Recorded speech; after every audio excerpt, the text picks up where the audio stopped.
কাজের লোক। দিদি বাড়িতে আছো নাকি? ওই আমাকে ট্যাপির মা নাই, ট্যাপির মা আমাকে পাঠালো, তোমাদের নাকি কাজের লোক লাগবে তাই। হ্যাঁ হ্যাঁ লাগবে তো। তো তুমি কি কি কাজ করবে বলো? আমি ঝাড় মারবো, বাসন মাজবো, সবই করে দিব, আর ঘরও মুছবো, ব্যাস এইগুলোই করতে পারি। মাঝে মাঝে সবজি কেটে দিব, রান্না করে দিব। আর আমার হাতের কাজ খুব সুন্দর, চিন্তা করো না। আমার কাজ দেখি প্রশংসায় সবাই বলে যে ফুচির মা তুমি কত ভালো কাজ করো, ফুচির মা তুমি কত ভালো কাজ করো। আমাকে নিয়ে তোমার কোনো সমস্যা হবেই না। তো ঠিক আছে, তুমি বলো যে কত টাকা নেবে কাজের জন্য। আমি কিন্তু 500 টাকার বেশি দিতে পারবো না।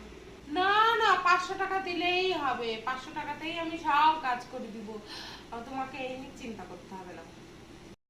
খাবার দাবার দুটো মুড়ি টুড়ি দিও তাহলেই হবে। আর যদি কোনোদিন খাবার বেঁচে যায় তাহলে আমি নিয়ে যাবো, আমার 4খানা ছেলে মেয়ে আছে ওদের জন্য। তাহলে আজকে তো 29 তারিখ, তাহলে তুমি 1 তারিখ থেকে এসো।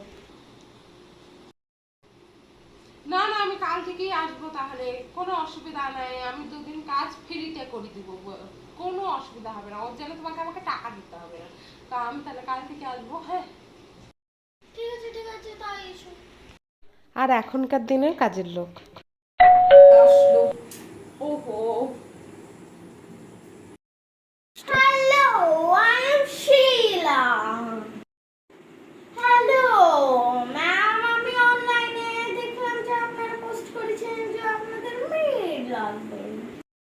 ইয়েস ইয়েস, লাগবে। Please sit down. তুমি কত কি নেবে সেটা আমায় বলো, একটু জানাও।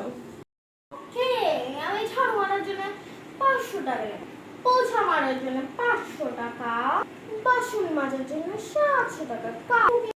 क्योंकि मेरा नेल्स खराब हो जाता है, इसीलिए मैं 700 रुपए लूंगी, एक्स्ट्रा 300 रुपीज, तो टोटल हुए 2000 रुपीज।